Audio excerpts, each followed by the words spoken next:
So this lecture covers the use of the ultimate analyzer, also known as the elemental analyzer or the elemental data, and proximate analyses. So you're going to see this particular image a number of times throughout the course, and you can see that the ultimate analysis here in the right and the proximate analysis over here on the left both contribute to the call classification system, which is known as the call rank. It is not a ranking, it is a classification system, along with a calorific value, and we'll be doing the high heating, low heating values, bomb calorimetry in a additional lab later in the semester.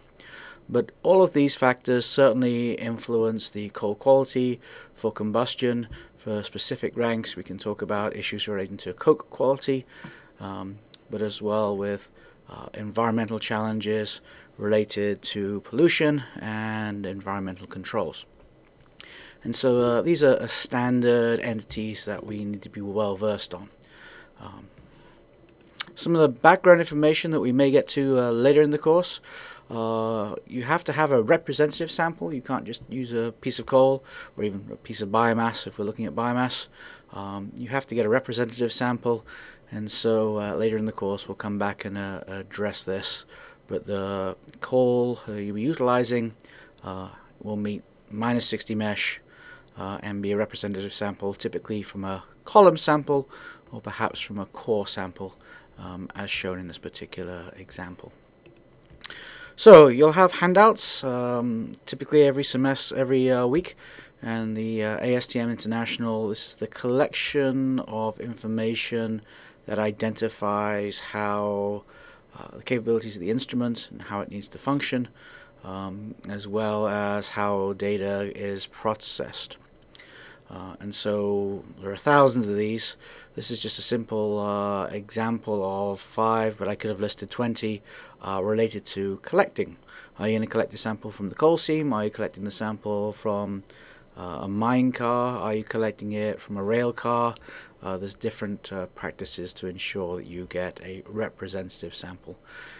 And again, we'll spend some time explaining why each piece of coal is different. It relates to master rules and mineral matter contribution and things like that. But we're going to fully utilize these ASTMs. There is a link in the Canvas site to take you to the library database, which then you can get the ASTMs and you can download them there for free. But we're typically giving you an ASTM with a weekly handout. So in Canvas there is a USGS report on why coal is so complex. This is an example from that publication, and it gives you an indication of, across the rank range, how the proximate analysis properties vary. So proximate analysis is 4 components. It's moisture, volatile matter, and the ash content. The fixed carbon is determined by difference. So 3 measured, 1 calculated property. You can see on the left this would be a low rank coal. Things like the lignites are very rich in moisture. Biomass could even be richer in moisture, quite often it is. And this obviously impacts things like the composition, it impacts the emissions, and impacts the calorific values. And we'll spend more time on that as the course progresses. As you go through the rank range, and so the yellow here is the lignite, the green is subbituminous, the blues are into the bituminous. I guess they're not blues, I guess they're grey. Red would be a low volatile bituminous, and the oranges would be anthracite. You can see that there's considerable change in properties, that as you go across the rank range you'll get more fixed carbon. There are some zones where it's reasonably steady, but generally there's a trend of increasing fixed carbon. Generally there's a trend of less moisture, and as you'll see there's also less volatile matter as you go increasing rank as well. And so we measure these properties and we use these properties, and some of what you need to be aware of is how the instruments work, as well as how we use the data. What are the decision points for use of that data? So we will get to calorific value later in the semester, but you can see that on a as received basis,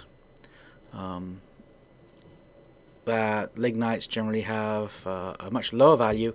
Again, a lot of the energy is heating up water within the coal to go to steam that is not utilized, but it generally increases with increase in the rank until you get to low volatile bituminous, and then as we lose hydrogen we get slightly less calorific value. And so each coal is unique. We use the classification system, the rank, to deem usefulness, and we use these properties to indicate a measure of quality. So one of the things that, again, because of this complexity of each coal being unique, we use a classification, and the ASTM defines this, and it's D388, and it was recertified last year, which is that 17A at the top. And there are essentially two ways through the ASTM to classify rank. There are a number of other approaches away, but these are by far the most common. And it's to look at either the calorific value data, and that's for those coals that are below 14,000 BTUs per pound. And that's on a moisture but mineral matter free basis. More on that in a minute. Or based on the proximate analysis if it's above that value. And again, if we take a step back, up to about here, we know what the rank is based on calorific value, but here we couldn't tell, and so we have to resort to the proximate analysis. And so this is a good example of decision points. This is how a value of fixed carbon of between 86 and 92% determines it to be a semi-anthracite. And again, the basis is important for making sure you get this right. Rank, by the way, is specific for vitrinite-rich coals. Doesn't necessarily work with some other international coals like Indian coals or those that are rich in nertinite like those in South Africa commonly are. Again, just to show you that coal is unique, this is from the Coal Sample Bank and Database. University sampled thousands of coals over its history, and I look after the database now. And if we start on the right hand side over here, this is a Van Crevelen diagram which you would have seen before. It's the atomic H to C ratio versus the atomic O to C. Considerable scatter, but each coal is unique. The lignites are over here, and throughout the qualification process go into the subbituminous, to the bituminous, and into the anthracite range. And so you have this wide variability in here elemental composition, but we cluster them together to get a sense of how they behave. It's important to realize that lignite, subbituminous, bituminous, and anthracite are just the initial range. Here you can see that when we look at it, that within bituminous and subbituminous and lignite and even anthracite, that there are subclassifications as well. Again, anthracite is the highest rank coal. It's not the highest ranking coal. Whether it's suitable for particular use depends on what you're doing. And so, again, it's a classification system called rank. It is not a ranking. So, how do we use data? Well, you've just seen that we use proximate analysis, determination of rank, as we do calorific value, depending on the values. We also use composition to look at pollution and again to indicate behavior. Here's a good example looking at what the sulfur dioxide emissions would be if all the sulfur in the coal ended up as SO2, i.e. no emission control devices. And you can see that this green line is the regulation of 1.2 pounds of sulfur dioxide per million BTUs of thermal input. That value is changing and becoming a little more strict, but you can see much of these coals are higher sulfur content, and so we either clean them or we have scrubbers or we do other things to control the emissions. And so if we have calorific value and we have sulfur, you can predict sulfur dioxide emission. And so this is part of the blending strategy and making sure that you meet your permitting agreements. So heteroatoms certainly influence what's going on. Oxygen certainly is negative for calorific value. Obviously you get energy from the combustion process, so carbon going to carbon monoxide is a very big energy step. You get less energy from carbon monoxide going to carbon dioxide, so any oxygen already in the coal is going to reduce that. Oxygen content will influence the coking properties of a coal, how much water the coal can hold. It depends on the pore system, but also very much on the oxygen, hydrogen bonding being impacted, etc. Obviously, oxygen is going to come from plant material, but also we could add additional oxygen through weathering. If we know your oxygen composition within the coal or biomass, then it's used in excess air calculations. So go back to your combustion courses and give that some thought as well. Another reason of how we utilize the data. And generally, as you increase in rank, there's a linear reduction, so you have this decrease in oxygen. So anthracite is not got a lot of oxygen, whereas lignite coals certainly do. And oxygen is obviously going to give you NOx. It's not a one-to-one relationship. It depends on temperature and a number of other factors. It's reasonably consistent across the rank range. Doesn't vary an awful lot. Whoops, sorry about that. Sulfur, however, obviously it's sulfur dioxide. There are compositional contributions both within the organic and inorganic coal. Within the canvasite, there is this USGS report, which I also already mentioned, relating to why coal is so complex. It's covered nicely in there. So certainly utilize the resources that you're given. Otherwise you'll be at a significant disadvantage.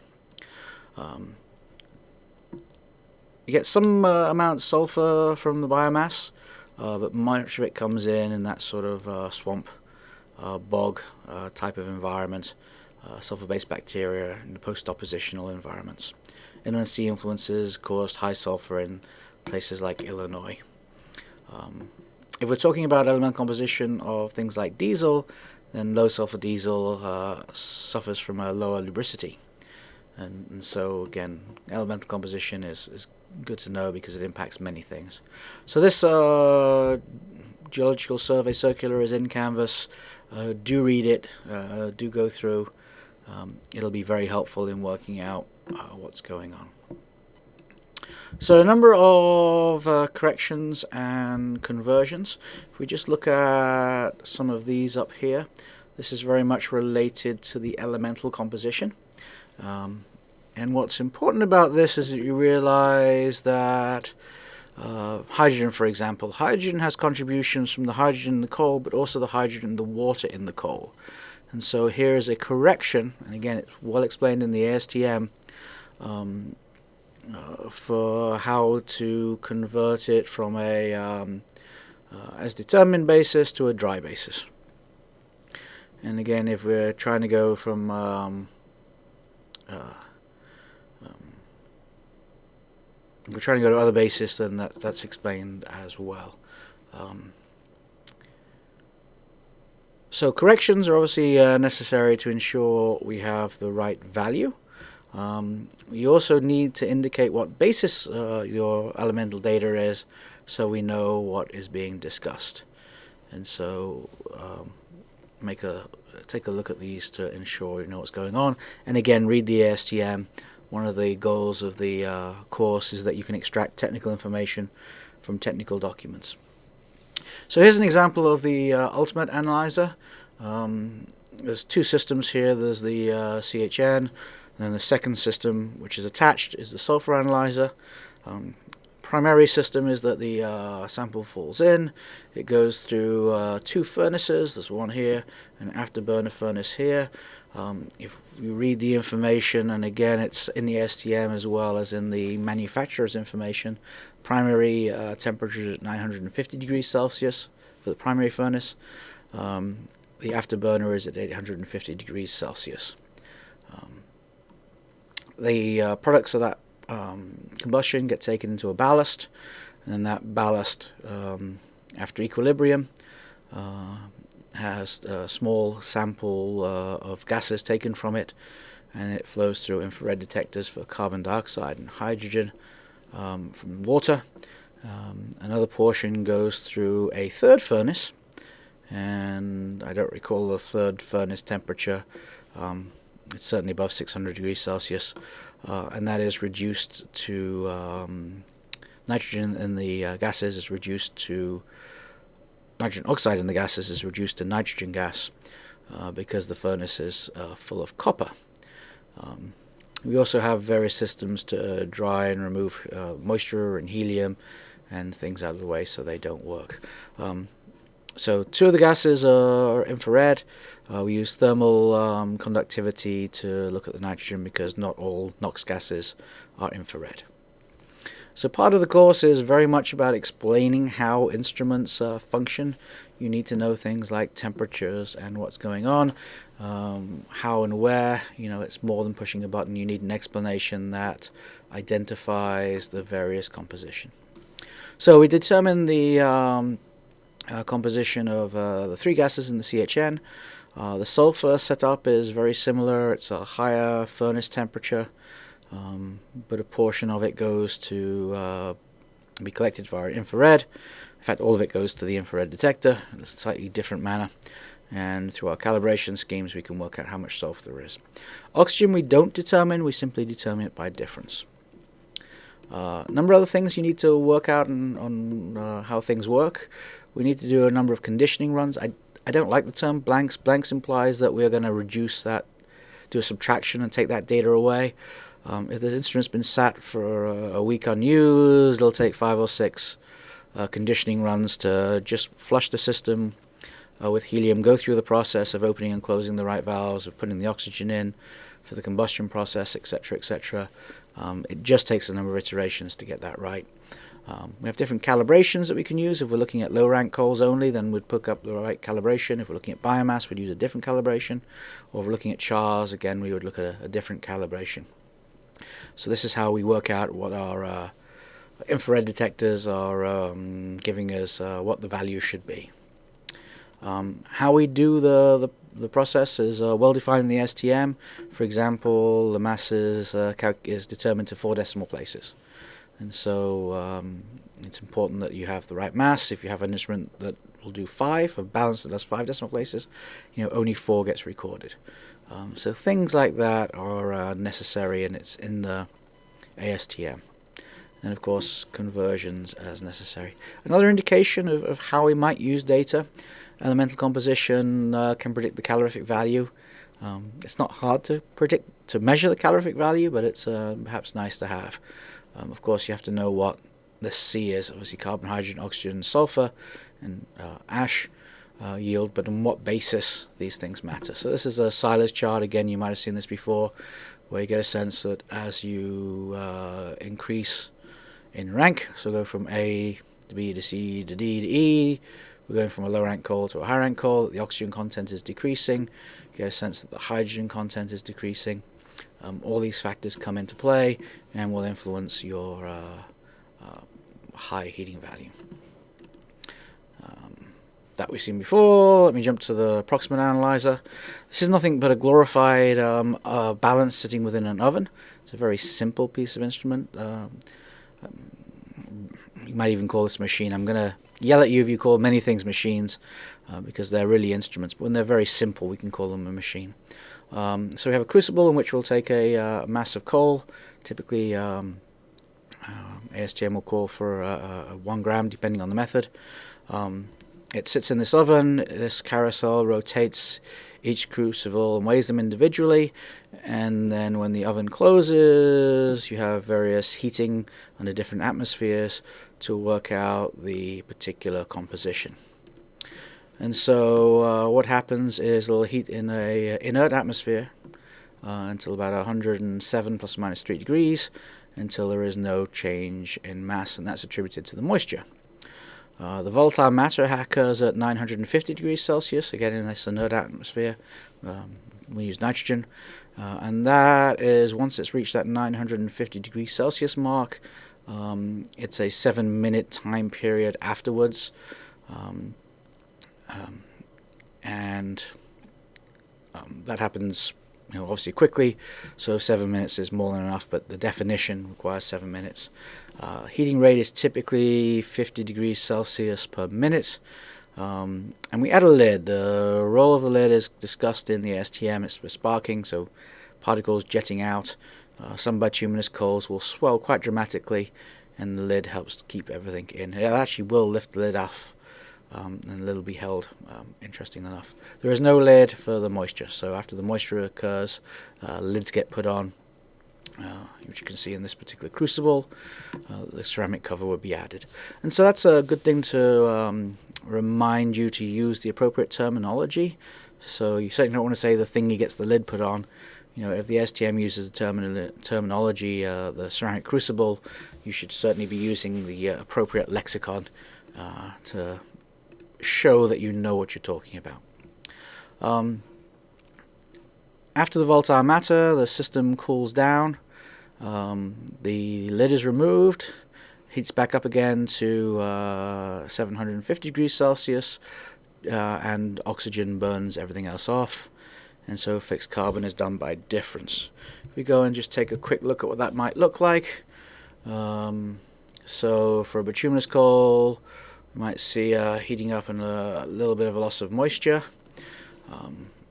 So once that's steady for a time period, that'll be the measuring point, and then it would heat up more rapidly again in an inert atmosphere, but very rapid weight loss for the volatile matter, and then it cools down, the lid gets removed, and then it goes through the process of determining the ash yield. And so again we have a process here. So the ash yield will be this value. It's not ashing coal, it's the ash yield, so that's ash.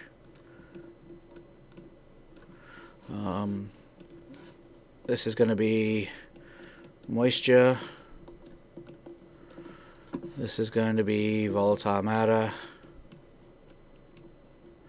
And then this is the fixed carbon by difference. Fixed carbon has nothing to do with carbon composition in the elemental side of things. So it's a definition of, again, by difference, of this yield. It is just a term. What's actually in the coal is more than carbon. There's some oxygen, nitrogen, sulfur, etc., etc. But approximate analysis is these 4 component pieces. The way we're going to give you the data is you'll have the initial mass, what the mass is after the moisture, and so the subtraction of that data will tell you how much the moisture release was in that particular coal.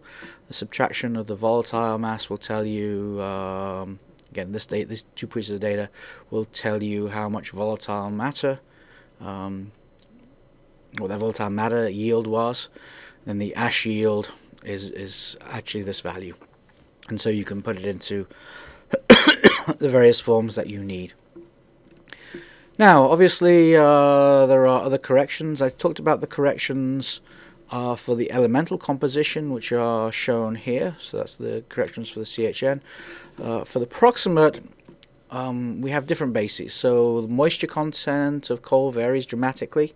So maybe I want to look at how values vary without that transitions. And so we might do it on a dry basis.